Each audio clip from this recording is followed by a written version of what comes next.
Welcome back to the Ghost Bunny Podcast. I'm your host, Bridget Marcourt, with a brand new episode for you. My guest today is Dan Sturges. Dan is a graduate of the American Academy of Dramatic Arts, where he received the Spencer Tracy Scholarship and the Charles Gellner Award for acting. That's the institution's highest honor. As an actor, Dan has been seen in tons of commercials, national, regional, cable. If you can drink it, eat it, or drive it, Dan tried to get you to buy it. His work in theater and independent films has taken him all over the city and around the world, with the obligatory Law and Order episodes thrown in for kicks. A childhood interest in ghosts and in Civil War history led Dan researching haunted locations. After being asked to join the local group in New York City, Dan jumped into investigating headfirst and became an important member of the team.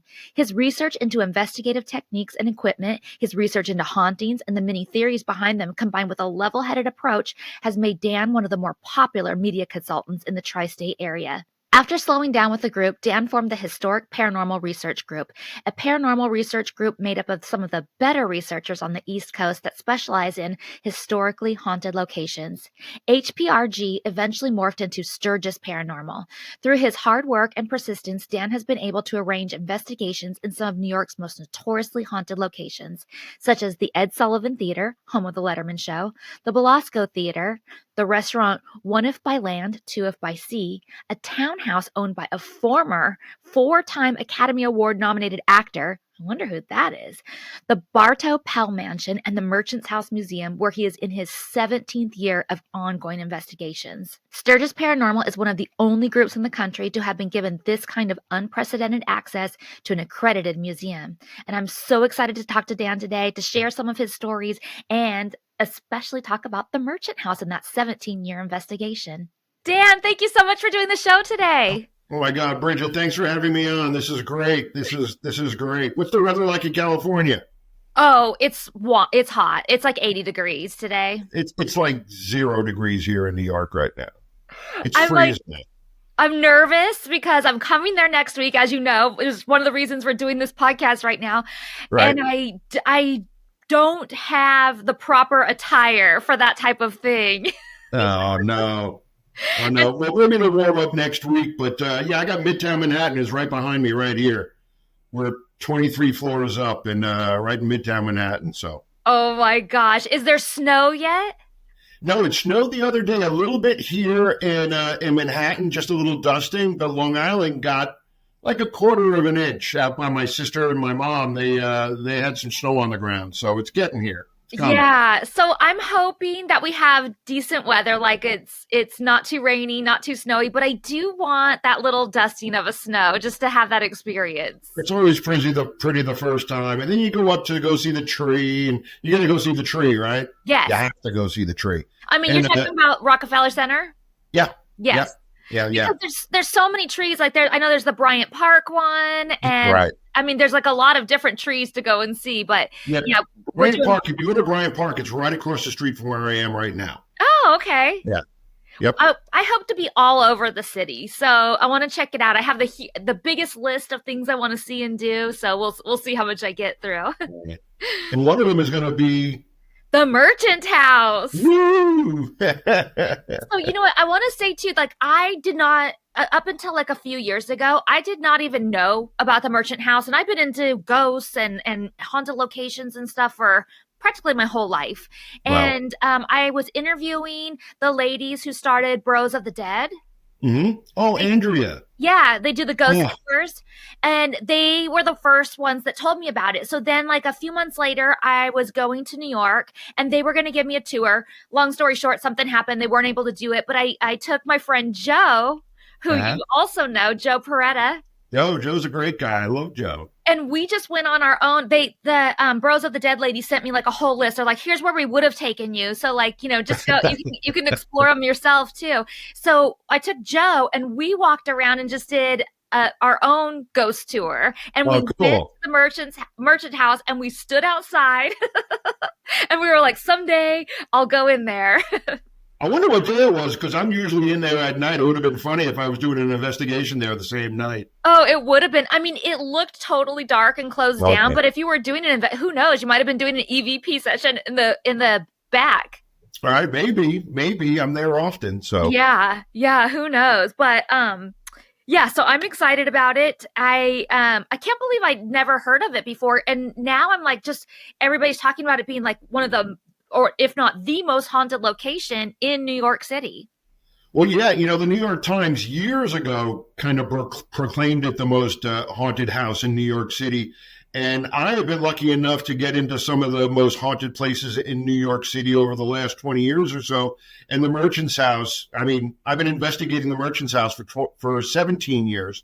And I mean, there's a reason why I stick around there. It delivers all the time. Yeah, so I want to talk about some of those other places too that you have gotten to investigate, but definitely the Merchant House is the focus here since we're going to go there next week. Right. But it worked out so perfectly because I was telling Joe, oh, I really want to go to the Merchant House while I'm there, and he's like, oh, and I said, oh, there's a guy named Dan Sturges who does the paranormal tours. Do you know him? And he was like, yeah, I know him. And then he gave me your email, and he's going to come with us, and Right. it'll and did you realize too the day that I'm gonna be there and free to do this is Friday Uh-huh. the 13th? Is it really? Yes. Holy cow. Okay, so with all my guests, I like to start at the beginning. I like to know how you got interested in all of this kind of thing. I know you talked about having a fascination with Civil War history and that kind of Well, stuff. Tell us how you first got interested into the paranormal world. okay, great. Well, it started early on. My grandmother, my little Irish grandmother, she moved in with my parents before I was born.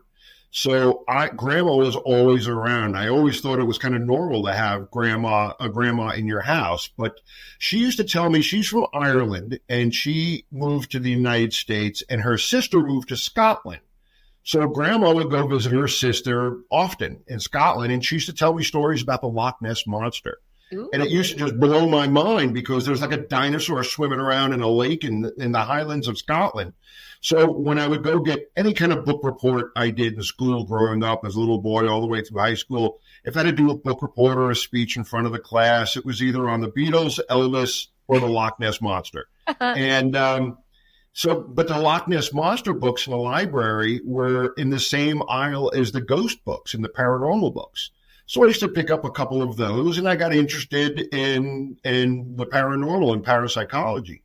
So as I got a little bit older in high school, I discovered girls, and I was, an athlete and playing in sports, and I kind of put this stuff on the back burner. And I moved to New York City, but I had always had a little interest always. It had always been, in the back of my mind. And I was doing investigations. I had no idea. I would get friends together and we would go to an abandoned house or an old movie theater and look for ghosts, not knowing I was kind of performing a layman's paranormal investigation. And when I moved to the city, as an actor, and right out of school, I started getting lucky and was working, and I'm also a Civil War buff. So when those commercial residuals started rolling in, I would take little vacations, and I would go to Civil War battlefields, and every Civil War battlefield has a haunted bed and breakfast on it. For sure. So I would check myself into the haunted bed and breakfast. And while I was in Gettysburg, I was staying at the Farnsworth House. Ooh. And, oh, yeah, it's like the most haunted house in the most haunted town in the United States. And I was staying in the most haunted room, the Sarah Black room. But I had gone out for dinner and went and had a few drinks. And when I came back, there was a paranormal group investigating the Farnsworth House. And they wanted to come in my room. And I was like, a bunch of people want to come in my bedroom with cameras. What's going on? And I got to know them. I was speaking with them, and one guy was a reverend. One guy was a dentist. They were all these professional men, and they weren't goofy, and they weren't, they had their act together. Uh-huh. So when I got back to New York City that weekend, I started looking for people that were doing this in New York City, and nobody was doing it. And after months, I finally bumped into somebody who also had an interest in this, and we kind of connected and started a group, and it took off from there. Okay, I think most of you guys know how much I love doing vision boards, setting goals for myself, manifesting, and of course, there's no more famous time of the year to be doing it than right at a new year. There is something just so magical about starting fresh, a fresh start on things, on all your goals, on everything you've wanted. Last year, Save More Money was the most popular New Year's resolution in America. But only 8% of people actually stick with their resolutions all year long. So if saving money is your goal, how do we become part of that 8%? With Acorns, you can lock in years and years of healthy money habits in just 5 minutes. That's all the time it takes to open your account and start automatically saving and investing your money so it has a chance to grow. Saving money is one thing, but then what happens once you have it saved? Like, where do you invest it? What do you do with it? How do you make it work for you? I get really lost by all of this, and that's why today's episode is sponsored by Acorns. Acorns makes it easy to start automatically saving and investing so your money has a chance to grow for you, your kids, and your retirement. You don't need to be an expert. Acorns will recommend a diversified portfolio that fits you and your money goals. You don't need to be rich. Acorn lets you invest with the spare money you've got right now. You can start with $5 or even just your spare change. And you don't need a ton of time. You can create your Acorns account and start investing in just 5 minutes. And you don't need to feel like financial wellness is impossible. Acorns gives you small, simple steps to get you and your money on track. Basically, Acorns does the hard part so you can give your money a chance to grow. I know nearly everyone out there is looking for ways to save and or make more money. And with Acorns, they are making it so easy to save. It's automatic. And so you all of a sudden start seeing this change growing in your account. And like I mentioned before, for me, the hard part is knowing where to put it to make that money grow for me. But Acorns takes care of all of that for you. In 2025, let's be part of the 8% that makes our goals and dreams come true this year. Head to acorns.com/ghostbunny or download the Acorns app to start saving and investing for your future today. Paid non-client endorsement. Compensation provides incentive to positively promote Acorns. Tier 1 compensation provided. Investing involves risk. Acorn Advisors LLC and SEC registered investment advisor. View important disclosures at acorns.com/ghostbunny. What would you say is the very first paranormal experience you had? I guess the most profound one would be the first one, and it involves my grandmother, and I had just had back surgery. I was living in a little one-bedroom apartment on 46th Street between 9th and 10th, and I had this big, huge back surgery on my back, and I really was just down on myself, and I was totally sleeping. But I woke up in my dream. And my grandmother was walking through the kitchen, and she sat down on this big chair I had in my living room. I'm seeing her right now. And she gave me a pep talk. And first thing she said to me was, "Don't be afraid." She told me she was up there with Cha-Cha, her little chihuahua, and, my Uncle Larry, and she was up there with her loved ones. And she gave me a pep talk. And Bridget, she told me everything that I needed to hear at that moment. Oh my gosh. Yeah, it was amazing. Yeah. And then when she was all done, she said, "Okay, I'm going to leave now." And she got up and she walked through my living room into the kitchen where the front door was. And I'm dreaming, but I woke up and I was leaning on my couch looking into the kitchen. So in my sleep, I had tracked her through the kitchen. So, I don't know if she was really there, if I was just dreaming and I was in the right state of mind for her to connect with me. But that was pretty profound for me. On a lot of levels. Absolutely, yeah. It was exactly what I needed to hear. And then it was, wow, Grandma understood what was going on in my life at this point and came in and talked to me about it. So in a dream. Yeah. But it was pretty amazing. Well, I think sometimes, our guard is down, when we're sleeping. And Exactly. I feel like that's their way. And I wish I could remember my dreams more.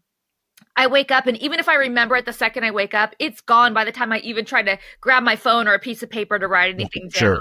Sure. So, but I wish I could, because I feel like they do often come through and try and give us messages in that way. And sure, and our brain is running at a different frequency when we're sleeping, and maybe that's just the right frequency that they need to kind of sneak in through the cracks and give us any kind of information that we need, which in my case, or that we're looking for.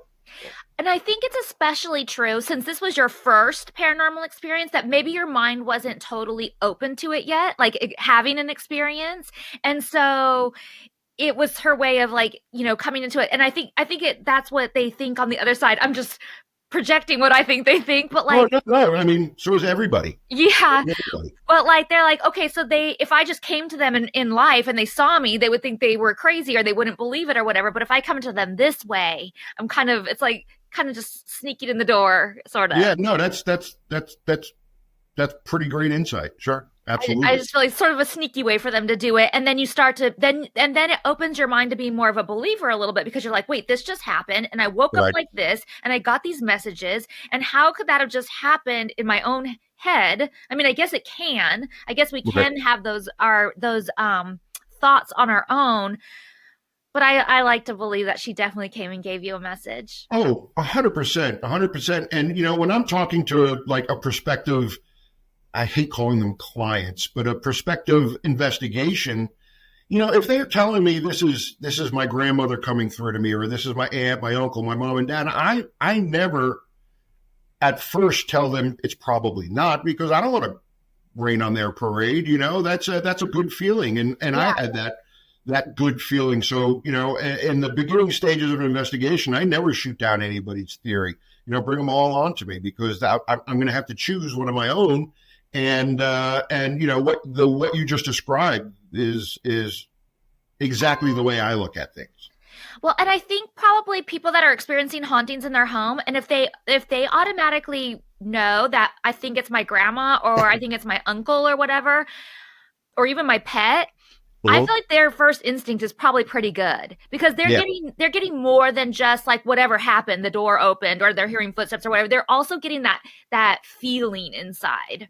yeah, it's a little bit of mediumship from them, and it's funny too. Sometimes when I'm talking to somebody, and I've gotten pretty good at being able to sift through um, people who just want to have an investigation at their house, or sometimes they try and fake you out. I've had a couple of people try So and do that, and so they're willing to say anything. And if they tell me it's my uncle coming in to visit me, I go, well, then you don't know me. You figured it out. What am I going to do if I go there? I'm just you've got it figured out.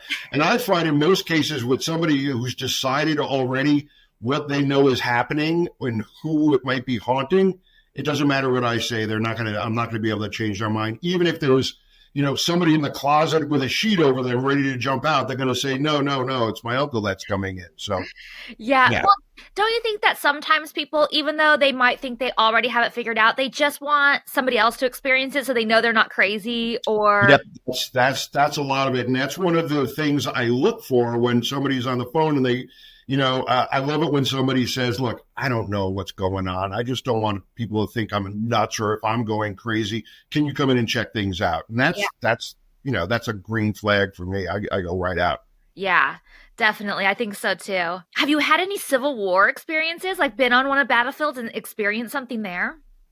No, I was lucky enough one time. I love Gettysburg, and I go there often. And I took one of the tours with the park rangers, and we hit it off. We were, laughing and joking. And he said, listen, tonight, all us tour guides, we're getting a walking tour of Pickett's Charge. And Pickett's Charge was on the third day of the Battle of Gettysburg. And it, arguably changed the tide of the war. And so I got to walk the same fields and climb over the same fences as those guys did and way back in 1863. So you can feel the heaviness Yeah. on that land. It is soaked with energy, and you can feel it. You can feel it's heavy, and you can. I was standing, and I'm not a sensitive. I am not a medium, a psychic, none of that. And you can feel it. You can feel it, and then it'll say, "Oh yeah, over on that spot, 3,000 people were shot to death or died in cannon fire." And so I haven't had any kind of like, whoop, there's a ghost in Gettysburg, but I have felt the weight of the battle when I had the opportunity to walk on the fields. It was pretty remarkable. What do you think of some of the footage that's coming? Well, first, let me start by saying that there's several people that have come on this podcast, and they're like people who have done a lot in this field and everything, who have talked about their very first experience was Gettysburg and seeing like Civil War soldiers walking across the battlefield, or even somebody who got like a ports, like these weird I guess they were like kind of like artillery of some sort. I forget what they got Okay. exactly, but in their hands. And like all these different stories is their very first experience with anything paranormal and got them hooked. But what do you think of like the videos that have come through where it's you can see like what appears to look like Civil War soldiers walking through the forest at night and you see like lantern light and things Yeah. like that? Yeah, I've seen those, and not being there while it's being videotaped or recorded on a phone, not being there, it's really hard to say, well, that's definitely a ghost, and not having possession of the video to look through and see if there's any artifacts, any kind of manipulation. It's hard to say. That being said, I know people, real credible people, and people that I sincerely trust have told me they've seen, soldiers and they're not reenactors. Some of the lights videos with lantern lights. I snuck onto the battlefields one night. I wanted to go to Devil's Den because apparently your watch shuts off. And, I threw a couple drinks down and said, well, today's the day. And it went and ran into another guy who was doing the exact same thing. We scared the hell out of each other. But I know people do walk around there late at night. So I don't know if somebody is, it has a reasonable explanation and you're hoping to see some kind of spirit activity. And so you see that and you just attribute it to ghosts. But, I do know a lot of people that have had experiences at Gettysburg. And, all you need is one. All you need is one real one. And it just, there you go. Questions are answered. Yeah, I think battlefields are interesting. I had another guest on one time, and he was in the military, and it wasn't Gettysburg, but I believe it was a battlefield in Virginia somewhere, if I'm remembering right. And he said that they used to take them out there to do training, so it'd be like their whole platoon or whatever you call them, or company or whatever. And they would have to spend the night and take turns doing their like staying up all night and like doing patrol and everything. And this was just all just training and everything. But Right. he said the people that would had to stay up in the middle of the night would hear like musket shots Yeah. and like old like time yelling of like things like coordinates and things that they don't use anymore, but they're military talk and everything. Wow. And like he's like the guys would just be some of them would either pretend they didn't hear it and say I don't know what you're talking about, even though it was clear that they all heard it. And he said other guys were into it, like everyone had a different reaction to it, but a lot of people just want to deny that it's even happening, but it was happening, he said, on those battlefields like that. Yeah, I find a lot of people the denial thing, and I'm not sure. I don't know if it's because it questions somebody's religion or their belief of how life rolls along.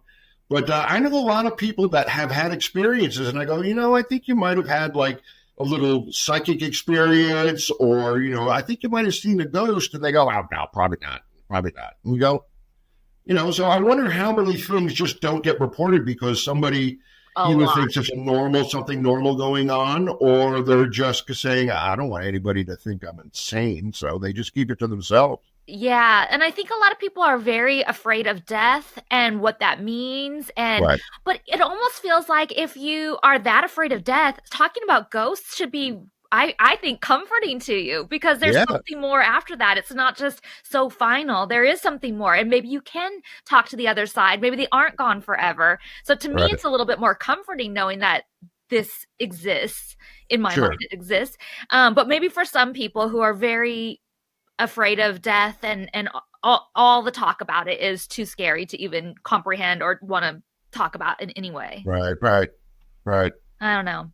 Before we go to the Merchant House, I wanted to bring up some other locations that you brought up in your bio. The Ed Sullivan Theater.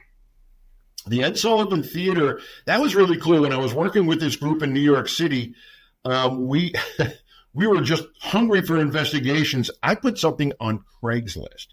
And this is when all the ghost shows were just starting to jump. And I put something on Craigslist. Hey, anybody think their place is haunted? And the writers from the Letterman show saw it. Somebody from the Letterman show saw it. And they said, hey, let's pull these guys in and do a skit, with Rupert, the guy that worked at the deli across the street from the Ed Sullivan Theater. And they would bring him in and do silly little skits. And we said, yeah, sure, we'd love to do that. I said, but in return, let us investigate the Ed Sullivan Theater, because that's, Elvis performed there. The Honeymooners was recorded there. It's a huge, huge history. And they said, yeah, sure. So they locked us in there after we shot our little skits. They locked us in and they said, we'll see you around. And we were left alone in the Ed Sullivan Theater. We got to explore the whole thing. Amazing. It really, really was. And, we didn't get anything. Oh, that's my next question. Elvis from the waist up, but it didn't happen. Well, did they report having any experiences? Is that why they wanted you guys to come in the first place? No, they specifically wanted us just to do this funny skit. It was around Halloween time, and they were going to air it around the date. And so nobody had reported. When you start asking some of the stagehands, they go, oh, yeah, we hear things all the time. And theaters are notoriously haunted in New York City. Whoa. And but nobody reported anything specific to us, but everybody just kind of, we're these goofy ghost guys. They were just like, yeah, stuff over there. Go check over there. Yeah. While we were investigating, we did have all the fire alarms go off. So I don't know if that was anything that was related, but, all of a sudden, all the strobes and all the announcements were being made right in the middle of us doing a little investigation. So I'm sure that had nothing to do with it, but it was kind of cool while it was happening. Yeah. Well, don't you think that every theater is haunted? I swear every time I talk to somebody about theaters, it's haunted, and they have the ghost light in there. Oh yeah, ghost light on the stage, a single light, so it's not dark. Is every theater haunted? Have you read anything by a gentleman named he's parapsychologist Lloyd Auerbach? I've had Lloyd on the show. Lloyd's my mentor, and I take classes with Lloyd with everyone. I love Lloyd. I love Lloyd, and he has been a big supporter of me and has introduced me to some amazing people. But Lloyd likes to say, places aren't haunted, locations aren't haunted, people are haunted, and because I think you need the right person. You need the right person in the right place at the right time for them to perceive a haunting. So is every theater haunted? Every theater has a story, but I don't know if every theater might actually be haunted. I'd like to think they are. I spend lots of time in theaters, so I hope they are. It seems like they are. There's so many stories. And not only that, but I just feel like the type of personalities that are in a theater that they would be the most likely to haunt something because they want to be seen. They want to be part of it. They don't want to give up that limelight. Even in death, they're looking for attention. Yes. And I've talked about on this podcast so much how if somebody's kind of a jerk on in real life, they're going to be a kind of a jerk of a ghost. And the same, if you have a big, fun personality who likes a lot of attention in life, you're probably going to be the same way as a ghost. So why wouldn't you want to be back on the stage? There's people here. Let me perform. Sure. We're on the same page. When people, they talk about evil spirits, and I'm not into demons and demonology. I've studied demonology just because I think I should know something about it, but it's not necessarily my bag. But yeah, I tell people if somebody was a jackass in real life, they're going to be a jackass when they come back, and maybe that's an evil spirit. That's what I think too. I think a lot of it is mistaken for that. I'm not saying that can't exist, that there's not demons out there in some capacity, but I think most of the things that really scare people are just somebody being a real asshole on the other side. Yeah, and it's people. It's people without a body. It's people, and people have bad days. I'm a jerk a lot, and I could be having a bad day if I came back and to go terrorize a paranormal group and have some fun, because I would totally do that. Yeah.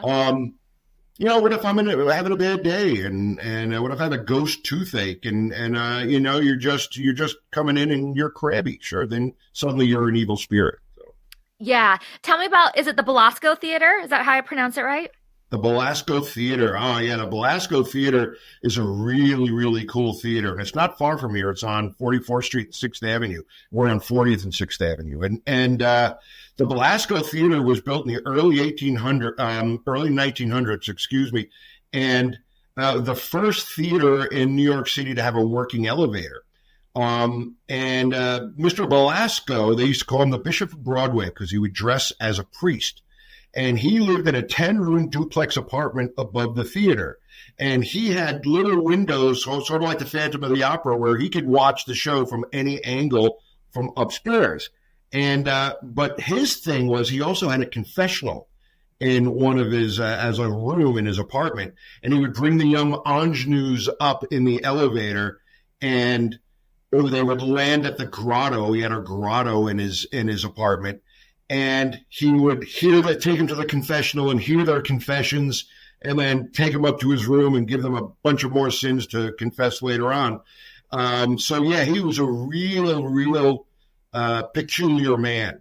But the rumor is that he still haunts the Basco Theater. I got to get up into that apartment. It was amazing. Everything had been taken out, but he had Napoleon's desk up there. It's really just tremendous. And his vault was still there. Big letters, Basco, and it's a big, giant iron vault.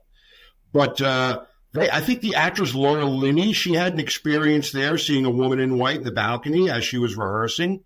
And a lot of the actors that I talked that have worked there, it's kind of a rite of passage for actors that are working there to try and get into Mr. Basco's apartment upstairs. And people are always having experiences. Actors are dramatic, so it's, horrible experiences.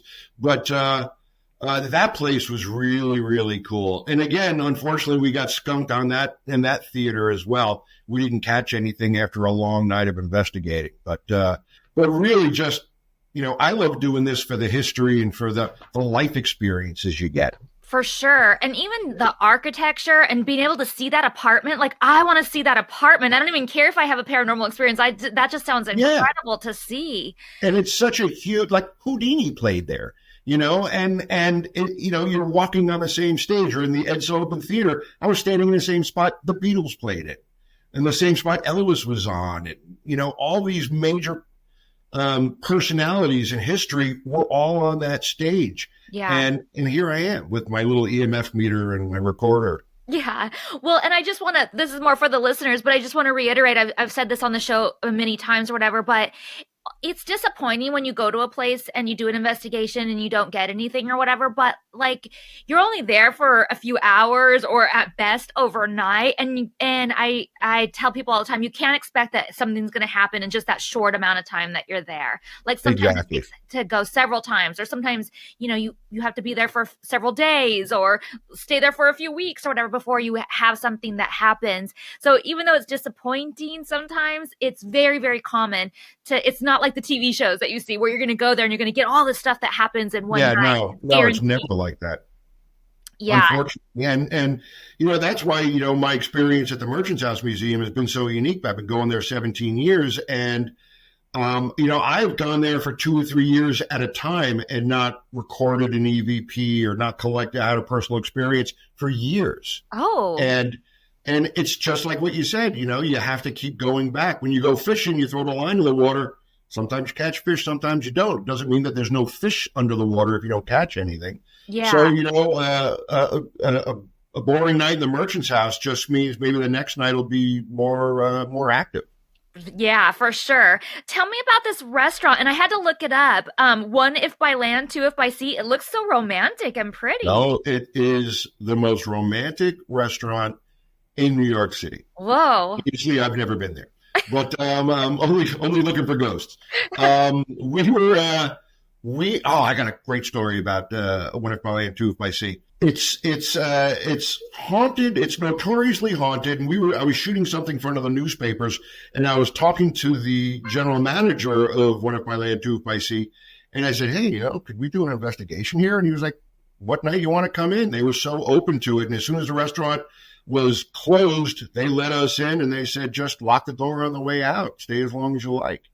And we had a couple of personal experiences. We didn't catch anything there, but I was walking around with a psychic medium, and we were in this one area of the restaurant, and he kept saying, I don't know why, but I keep thinking of the movie The Great Escape. I keep thinking of the movie The Great Escape. I don't know why that's popping in my head. We continued on, and then I was talking to the general manager the next day, and he goes, where were you? And I said, we were right over there. We were, in the corner. He goes, well, Steve McQueen was in The Great Escape, right? And that part of the restaurant isn't original. That was an apartment complex, and Steve McQueen's apartment used to be right there. Oh, wow. Yeah. Yeah, that's so So she was cool. picking up on him probably.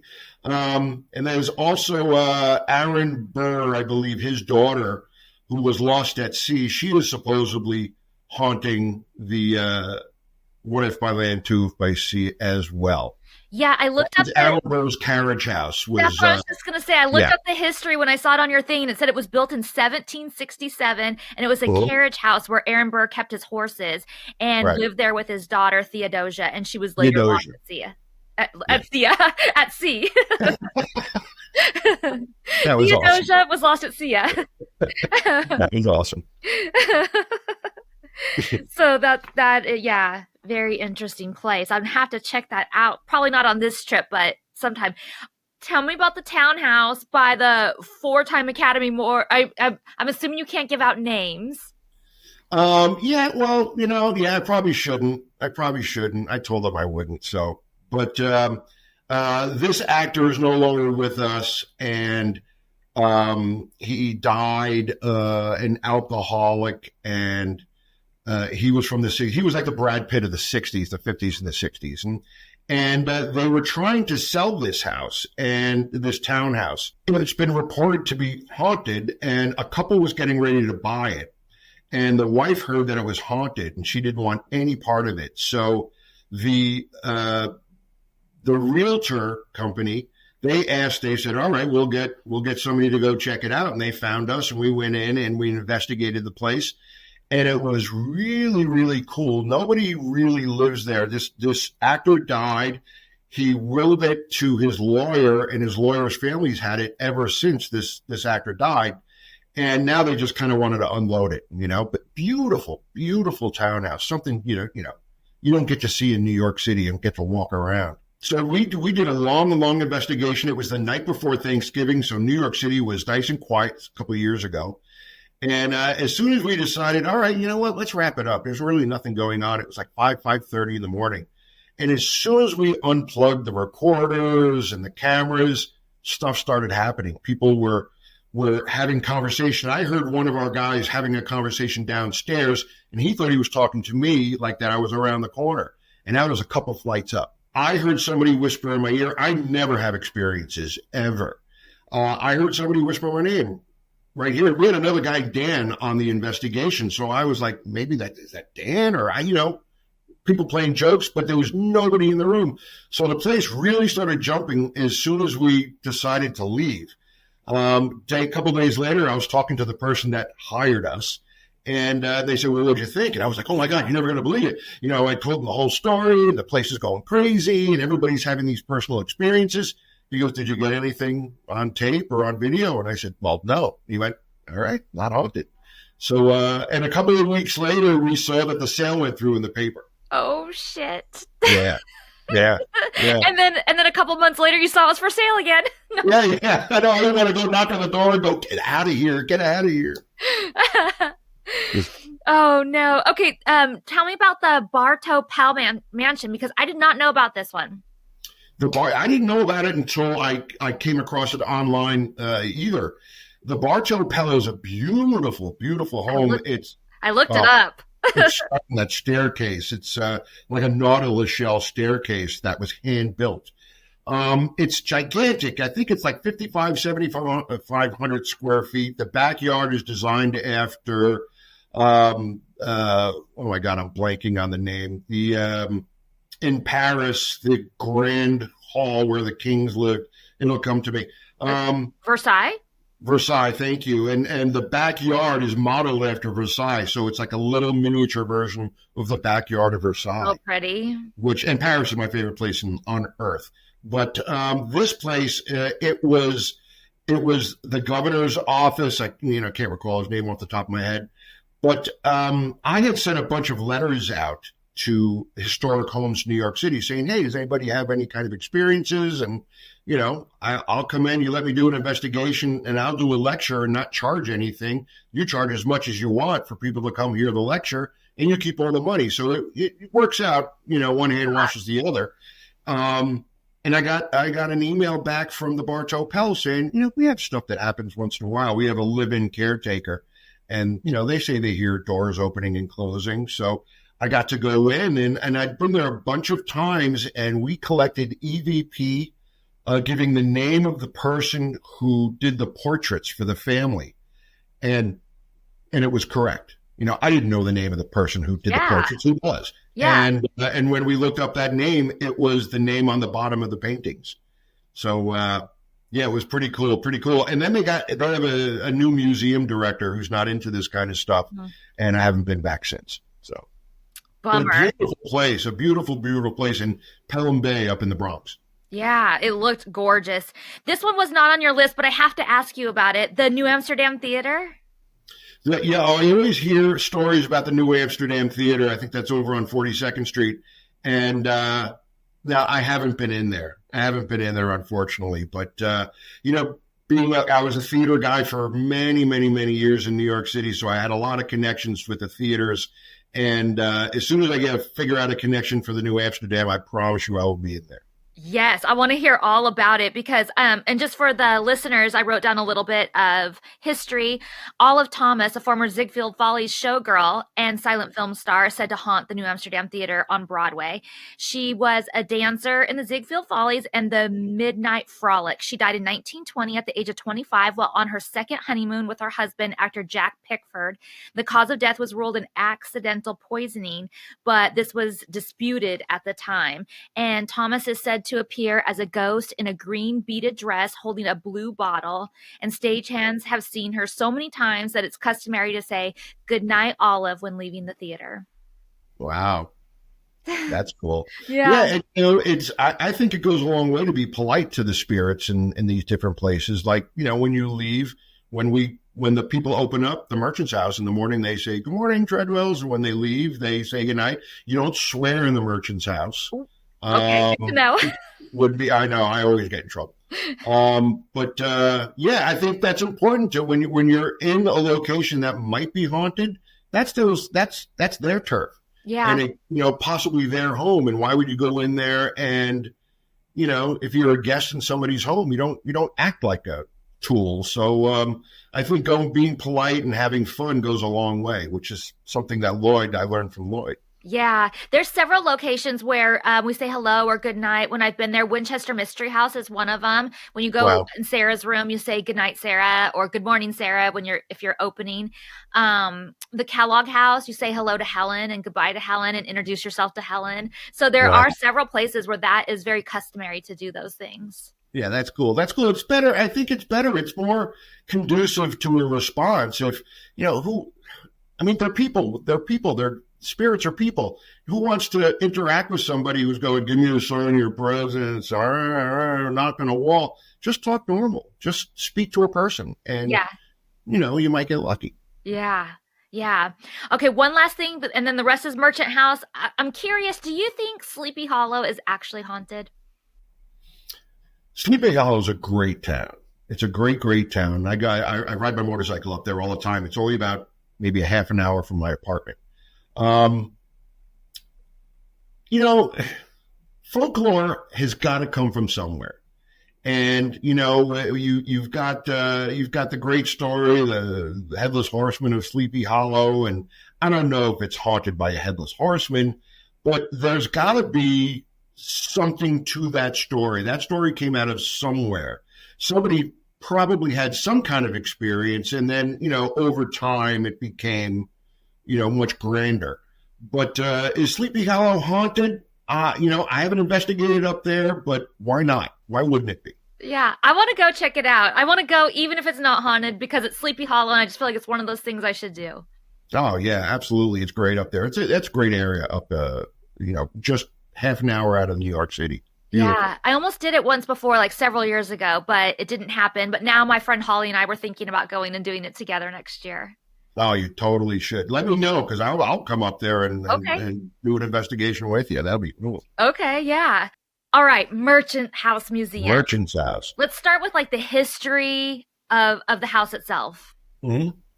Well, the Merchant's House, it's on 29 East 4th Street, which is down on the Lower East Side. and between Bowery and Lafayette. So right around the corner from the Public Theater and right down the block from the Bowery Bar, which was a fun place back in the day. But I got tossed out of the Bowery Bar. Was that the punk rock place? Oh, that was CBGB's, which wasn't far away. Okay. But because that was on Bowery. So the Merchant's House was built in 1832 by a gentleman named Joseph Brewster. And he had this house, he built this house, and at the time, that was uptown. And it was a very, very Tony place to live and to work. And that's where the best restaurants were. That's where, the theaters were. Very, very chic. It would be like considered Tribeca today. But really a breathtaking area to live. And it was all farms too. Behind the Merchant's House was a farm, which is so funny because if you look behind the Merchant's House now, it's all these big buildings. Yeah. But so it was built in 1832, and in 1835, Seabury Treadwell, who was a wealthy merchant, he used to sell metal to the ships when they would come into the port. New York Harbor was a huge, huge port, especially down on the Lower East Side. So this gentleman, he made a good chunk of change, and this was his retirement home. So he moved in 1835 with his wife, Eliza, and they had 7 kids, a lot of kids back then. And in 1840, Gertrude was born, and she was born in a bed in the house. And there's a real romantic rumor that she died in the same bed that she was born in, which hasn't been confirmed, but it's a really kind of cool story to believe in. But she died in 1933. She was born in 1840. She died at the age of 93 in 1933. So just think of all the things that she got to experience. And shortly after she passed away, the kids in the neighborhood were playing, and they were sitting on her stoop. And this is the first paranormal report of the Merchant's House, where an old woman pushed the door open and shooed the kids away because they were being too loud, and then slammed the door. But nobody was in there. Gertrude had died about 3 weeks earlier. And the people that saw this old woman said, "Oh, I think that was the old Gertrude Treadwell." Now, she lived in there. 2 of her sisters moved in about maybe 20, 30 years before Gertrude passed away in the early 1900s. They moved in. And then she lived there for 20 years on her own, and she would take in an occasional boarder to help with the bills because she had run out of money and Seabury's money. But the unique thing about the Merchant's House is that everything that's in the house today is original to the house. So the beds that they slept in and the sheets that they slept under are on the beds. The chairs that they sat at the dining table are there. The dining table's there. Their silverware is there. Their dresses that were in the closet have been preserved and are still there. Wow. Everything's original. Everything's original. And how did they have it? When Gertrude passed away, they locked the door. Then it was going to get torn down. And then a relative, a distant cousin of Gertrude, George Chapman, he bought the house and opened it up in 1936 as a museum of 19th century living, which would be like us opening up a museum of the 1990s. It's only 30 years. Then that'd be a boring museum anyway. But so when they opened it up, everything just kind of stayed the way it was. And they kept it as Papa would have liked it, which is in a lot of the diaries that quote, "I'm keeping the house as Papa would have liked it." So they had to do some kind of updating in order to open it up as a museum to the public. They had to put running water in. They had to put electricity in. At the time, they just had gasoliers, and which are still there. They've been retrofitted to be LED lights, but the gasoliers are still there. Everything is original to the house. That's everything. Incredible. There's a couple things that are there that are period, like the stove that was in the kitchen isn't the original stove, but it's a period stove. They got it from somewhere. One of the workers or one of the kids or somebody took the stove when they left. But everything that they've gotten back, it's, when you're looking at the chair in Seabury Treadwell's room, the chair and the desk, you go, that's the chair and the desk he sat in. That he sat in that chair. That is absolutely fascinating. I can't believe that. Yeah. And it's as close to a closed environment as a paranormal guy can get, because we know the history of the house, we know the history of the family. And they have been keeping a sort of diary of paranormal activity, even going back to the 30s when the construction workers were working on the house to be able to open it up to the public. They would see a woman in a brown dress walk down the stairs holding a cup of tea, and she'd go into the kitchen, which is in the downstairs portion of the house. And when they would go to see who it was, she'd be looking out the window, and then she'd be gone. And those guys in 1936 are having that experience. And then people in 2023 are seeing the same thing. So, almost separated by almost 100 years, and these people aren't connected in any way, but they're having the same experience. So, fascinating. And that stuff's all documented now. Yeah. So we're able to correlate, oh, you know what? Somebody had the same kind of experience. And, flash forward a couple of years, oh, there it is. And you can connect them. And then you do a little research and you realize that these two people that had that experience aren't connected. So it wasn't like, hey, Bridget, you going to the merchant's house? Tell them you saw this. Yeah. These people aren't connected anyway. So these people are having, real personal experiences there. Just fascinating over there. Do you think that since there was a very early on ghost story, like in 1933 or whatever year you said, that is the reason that they are open to paranormal stuff there? Because it just seems most museums are so, Right. Anti or whatever. We're not haunted. I don't know if they don't want to scare people or they just don't believe in that. But why do you think they're so open to it? Well, that's a great question. Everybody at the merchant's house, my friends at the merchant's house, who I adore, they love this house. They love this house, and they treat it as their own house. Like I said, there's no swearing. Everything is just down to the pins in this place is documented and cared for and loved. And you can feel that when you walk into the house. So I think the spirits appreciate that. But everybody that's worked at the house has had experiences. And they haven't been negative experiences. And for the most part, everything that's happened at the merchant's house hasn't been negative. People, you're afraid of things you don't understand. So, if you're hanging out in the merchant's house and you hear a door shut, you don't know how to take that. You don't understand it. So they're angry and they want me out.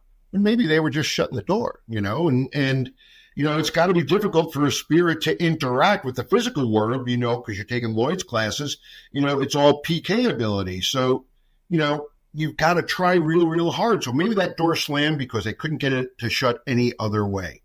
But everybody's had experiences there, and a lot of people coming in to take tours have had experiences, have interacted with the families, and we're able to point them out on a family portrait, going, that's the person I spoke to. Wow. They'll come down and they'll talk to somebody who's working in the museum going, I was talking to the gentleman up at the period clothing. And they go, our docents don't wear period clothing. And they take out a picture of the family and they go, that was Horace. That was Horace I was speaking to. Are you sure? 100% sure. And they go, all right, let's call Dan. In October, we had an experience where 3 people on a ghost tour saw the exact same thing. One was a 12-year-old little boy, and then the person giving the tour, and then just a random person who was on the tour with his sister. And he saw it, she didn't. But 3 people in the same room at the same time had the same experience. Wow. And described the same thing. What'd they see? They saw a woman behind the tour guide who was talking and saying, oh, this is Eliza's room. And they saw an old woman in a dress. She was sitting at one of the desks in Eliza's room. Eliza and Seabury, the husband and wife, had separate rooms that they had back then, like Desi and Lucy. They didn't sleep together. And so it's just it's connected by a little hallway. They had 8 kids, so Seabury was sneaking back and forth in that hallway for sure. But they saw behind the tour guide a woman sitting at the desk, and then she got up and she looked at everybody and then stood up and walked back and forth behind the tour guide, and the little boy got creeped out. He's 12 and didn't cause a scene, but said, I need to kind of step away, and I'm a little freaked out. And that kind of changed the vibe in the room, and people stopped paying attention to what was going on behind the tour guide and to what was going on with the little boy. But that's what they saw, and they all described the same thing. I spoke to them all, And when the little boy, I do the last tour of the night. It's a special spooky tour with Dan. And I got a chance to talk to the little boy. And like I said earlier, there's a couple of red flags I listen for when I'm speaking with somebody. And he didn't raise any of them, He didn't raise any of them. He said everything correctly. And so I brought him on an investigation a few weeks after that. And he had some personal experiences. I didn't capture anything on my recorders, but it was really cool watching him, I think he might have a little mediumship ability. And he was having experiences as we were in the room with him. It was pretty cool. That is very, very cool. Yeah. So you mentioned Gertrude may have died in the house in the same bed that she possibly was born in. She definitely died in the house, but they're not sure which bed she passed away in. Okay. Have there been other deaths in the house? Yeah, a lot of the family members died in the house. Gertrude's sister Phoebe was going down the stairs. There were steep stairs in the merchant's house, and Phoebe fell down the stairs and broke her leg and died as a result of the infection. And she died in the house. Seabury died in the house. I think 8 or 9 people died in the house and had their wakes and their funerals in the house, in the funeral parlor. That's where a funeral parlor comes from. They would have the funerals in the parlors of these homes. Yeah. And I've talked about before on the podcast too that, people don't have to have died in the location for them to come back and want to haunt it. But I do feel like when somebody has died there, there's an extra tie there. Like you do feel pulled there for whatever reason. Like you have a connection to it. And it's a very sentimental connection for that person, I think. Sure. I talk about that often, an emotional connection to a location. And even if it's a negative connection, like, somebody unfortunately, gets killed in a car crash. And, why would they haunt the area where they're dying? That's why I don't think people haunt graveyards, because why would you? Why would you? If you could be anywhere just by thinking, why would you go to a graveyard? But you might have an emotional connection. These are my remains.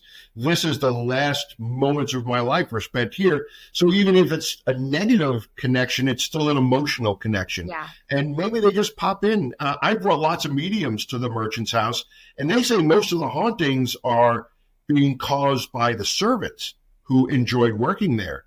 But the family does pop in. They understand what we're doing. They know me.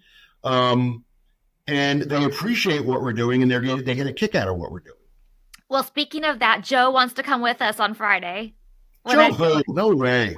Of course, Joe. Okay, so you have been investigating. Who do you think is haunting it? Do you think it's the servants? Do you think it's Gertrude? A little bit of everybody?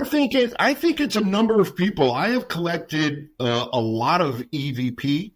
Ooh, yeah. Oh, you told me you had some good ones. I got some really good ones from the merchant's house, and we'll play them. But I send all my EVP out to a bunch of people when I catch something that I think is worthy of sending it out to some colleagues.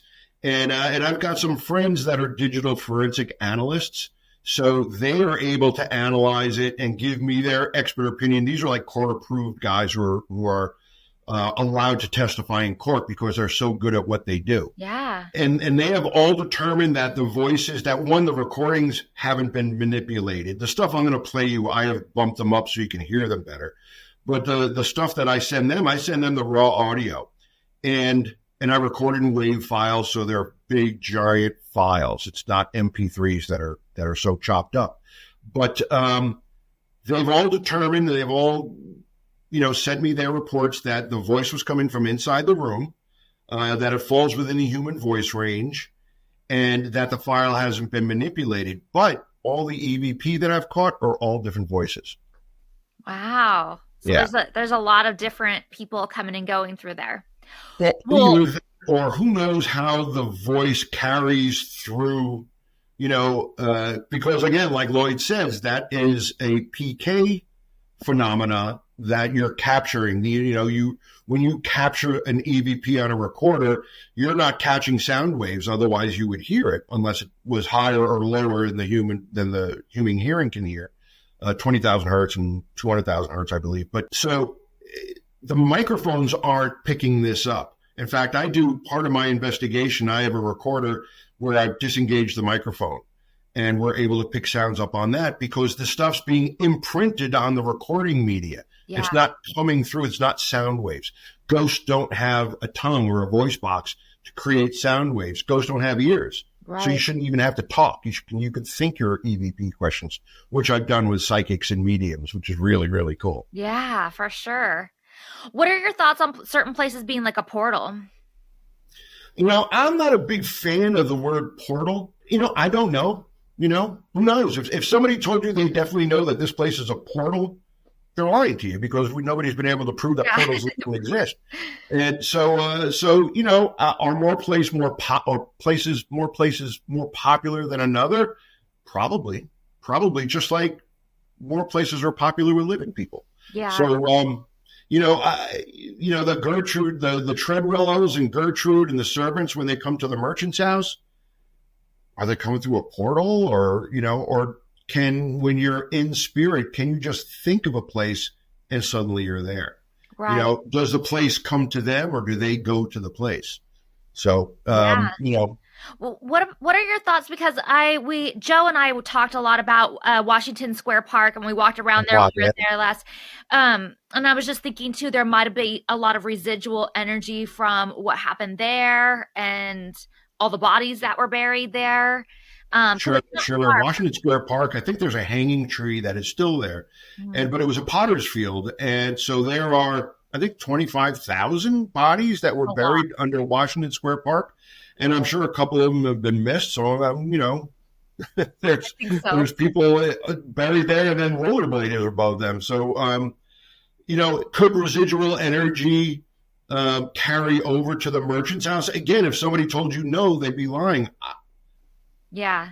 I guess it's possible. I'm a guy who believes in ghosts. So I guess that could be possible. Is it probable? I don't know. Maybe not. Especially at the merchant's house, we've done so many investigations and we've had so many things happen.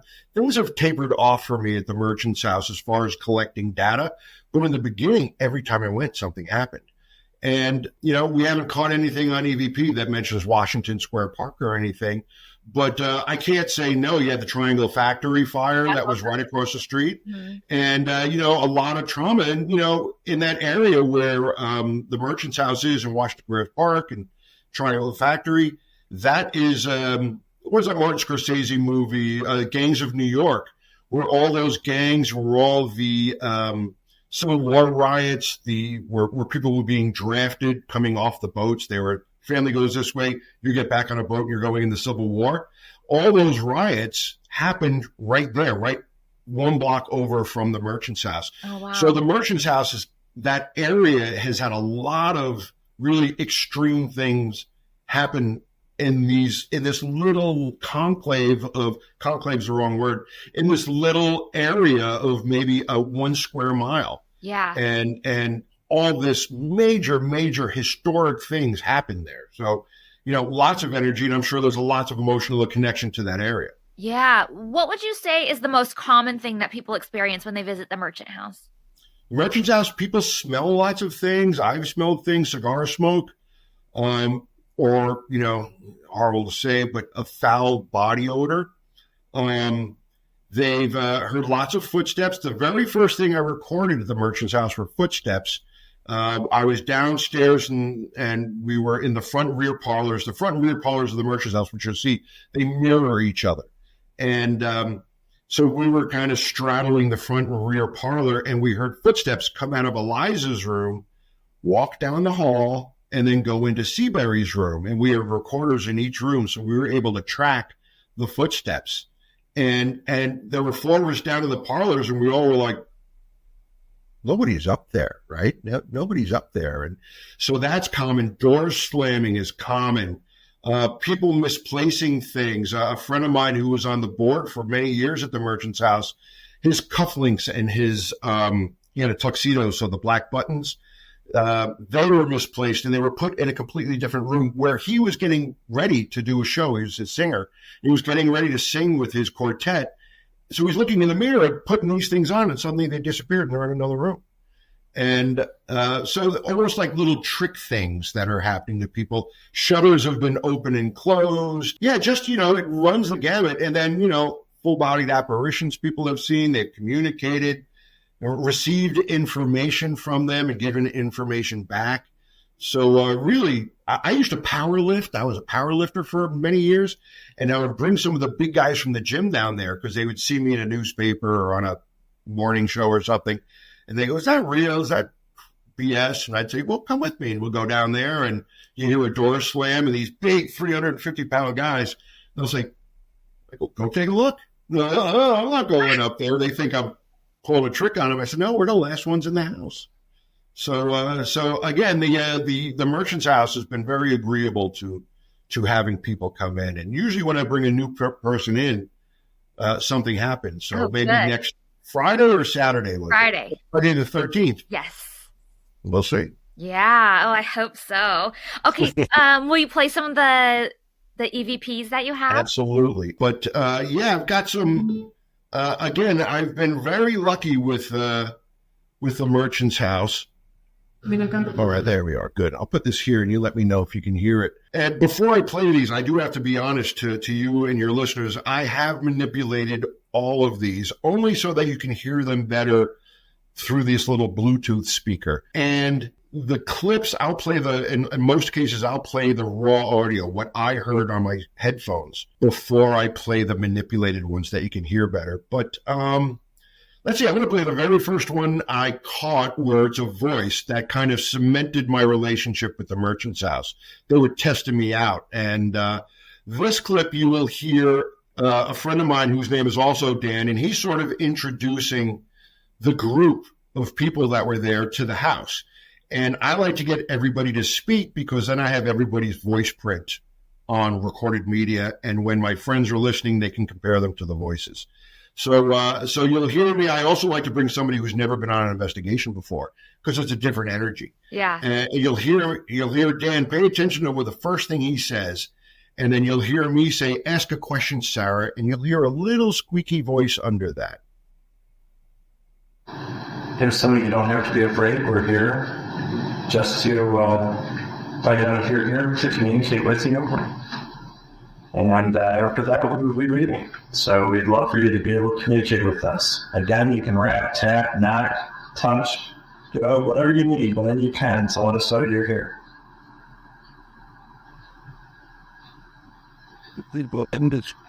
That's a question, John. You hear that? A little. Yes. Now I'll play it, boost it up a little bit. Hey, John. And it boosted up a little bit more. Hey, John. I am not afraid. What's the first thing Dan says? That you don't have to be afraid of us. There's something you don't have to be afraid. We're here. Yeah. And then what's the response? That's a question, John. I'm not afraid. That's an intelligent response to a question. Yeah. That was recorded in the servants' quarters, which is the very top floor of the merchant's house. And the month earlier, I had a psychic medium from New Jersey in, and he said that he was communicating with the spirit of a little girl that was up in the servants' quarters, and he was asking her name, and she wouldn't give her name. So is that the same little girl? I don't know. Yeah. Oh, that's a good one. And you know what? When I played that for the museum director, and I didn't have it boosted up, I just had the raw audio. So she was listening with headphones on. And I saw this kind of look on her face like, man, this is probably nothing. It's going to sound silly. I'm not going to know what they're saying. And her eyes popped out of her head. And she put the headphones down and she said, when can you come back? Yeah. And 17 years ago. Because I'm really bad at hearing the EVPs. Like, Really? people will say, oh, they said yes even. And I'm like, did you hear? I didn't hear yes. But that one I could hear. I mean, I know you amped it up a little bit for us, but I definitely could hear it.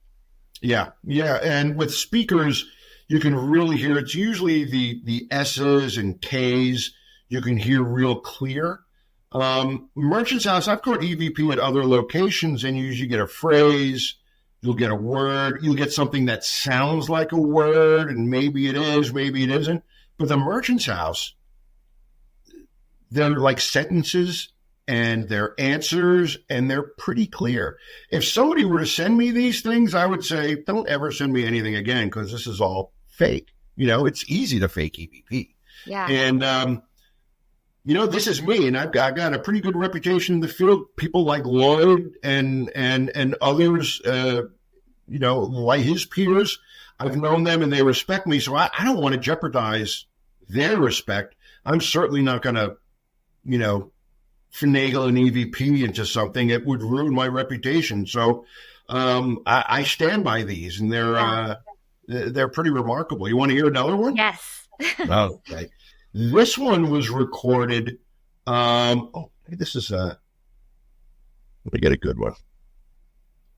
Okay, so we were in Eliza's room, and Eliza's room is reportedly, I don't think so, but a lot of people do think it's the most haunted room in the house. It's the most active. I don't necessarily know it's the most haunted. How can you tell? But a lot of things happen in Eliza's room.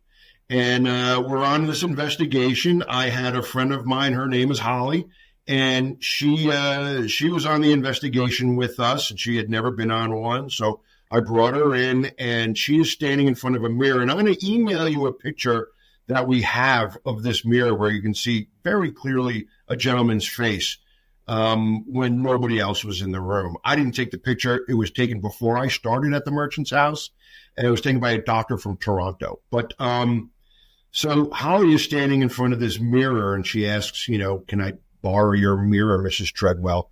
And you'll hear a couple of us laughing and talking, but you'll hear a real response to her. Mrs. Treadwell, is it all right if I use your mirror to fix my hair? I'll take a picture. Do you think Holly's a pretty girl? You can be honest. It's okay.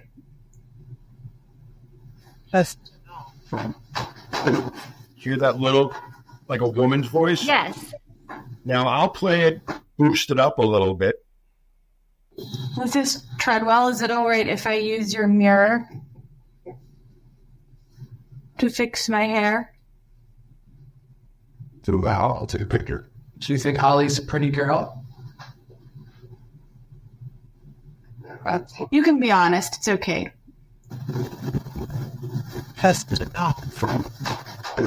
Did you catch that? I didn't catch what she says, but I definitely hear the voice. All right, now I'm going to play. This is crazy clean. I was flexing my computer muscles, and I removed all the background noise. You ready? Yes. It's enough. I'm going to play it one more time. Yes, it's enough. Oh, pleasant enough. Yeah. And that's such a way of speaking that we don't speak today, too. I know. Pleasant enough. And Holly was smoking, let me tell you, too. So she was right on the money. And then the same night, we recorded this. You'll hear Holly ask Mr. Treadwell if he knew how to play the piano. And what's really interesting about this is we were in Mr. Treadwell's room. I had a fellow investigator, my buddy Rudy Torres, and who works in the building with me. He was there, and he has a personal experience right at the same time the EVP is caught. Now, we don't hear the EVP. We didn't hear it at the time. But in that, right after that space where we hear the answer on the recording, Rudy has an experience, and he calls it out. He got chills, and he thought he saw something out in the hallway. So it's two things. We got that EVP, and then an investigator corroborated that he was having a personal experience at the same time. So kind of, that's a good catch. Yeah. All right, here's just the raw audio. Did you know how to play the piano, Mr. Treadwell? Right strike.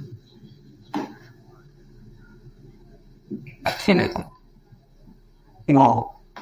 I got goosebumps And then he had that experience. And he had a mic over there, and I saw something kind of go by. It was like almost like shadowy In the hallway. Yeah, I mean, You could have. A lot of people have. yeah. But did you hear the response? Yeah, something about I strike the keys or some. That's exactly it. It sounds with headphones, it trails off, but it sounds like I strike the keys in succession, which is, I guess, how you play the piano. But I'm going to play it one more time, and this is boosted up.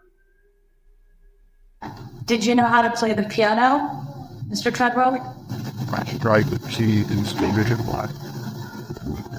Yeah. I strike the keys in succession.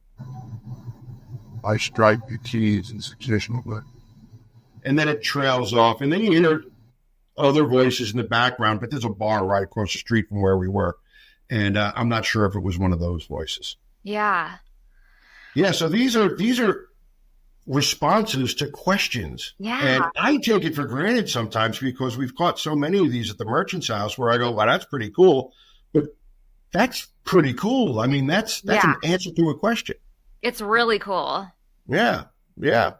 Nothing. I've only caught two things. Oh, I'm going to play my favorite clip. Okay. And this is my favorite clip for a lot of reasons. I was using a tri-field natural EMF meter, which filters out man-made EMF, alternating current, and it only measures fluctuations in the natural EMF, the geomagnetic field, the EMF that we give off, and also if a thunderstorm's going past, it would pick up a change in that. So what I like to do is I place these around the room, and I'll say, if there's anybody here, just wave your hand over the little blue box, and that would cause the natural EMF to change, and it would respond. It would buzz. Now this clip, I was with my friend Garrett, who unfortunately not long after we recorded this, Garrett passed away, and so I like hearing this because you hear him laughing, and it's good to hear my old friend Garrett. But this is a really interesting clip. I'm going to play it for you now.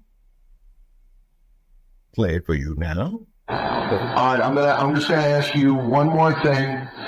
If you are in this room, and I think we all have a feeling you might be, and there's a little blue box sitting on the windowsill over in the corner of the room. If you approach that little blue box, wave your hand over it, or touch that blue box, it'll buzz, and we'll know that you're here. So if you can just go over and just touch that little blue box, or wave your hand over it 3 times right in a row. That would be amazing, and we really appreciate it. So, all right, I'll show you. Summer. Again.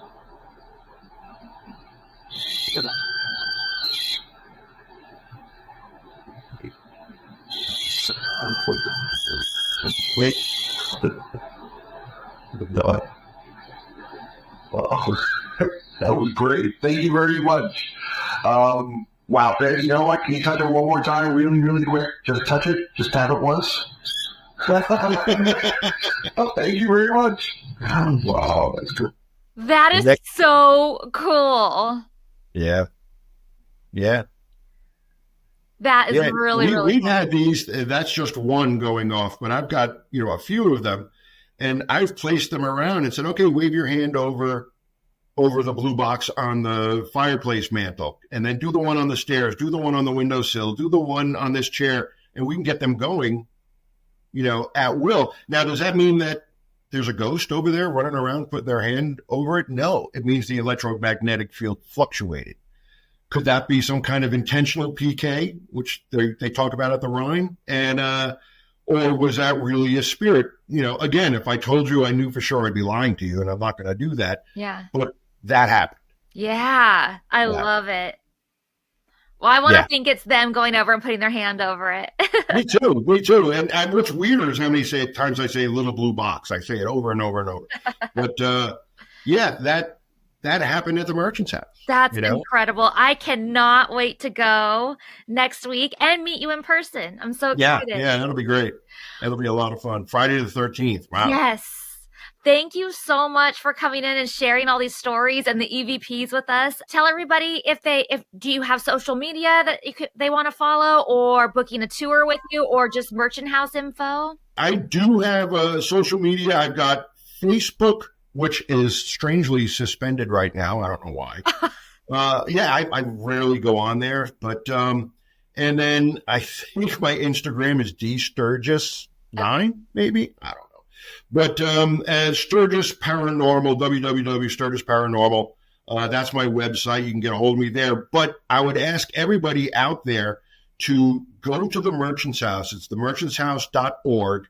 Go to their website. Right now, the Merchant's House is in a fight for their life. There are these evil developers who want to put up a office building right next door to it. Oh. And we've brought in architects and engineers, and they've all concluded that any kind of construction right next to us, which would be touching the Merchant's House, would destroy the Merchant's House.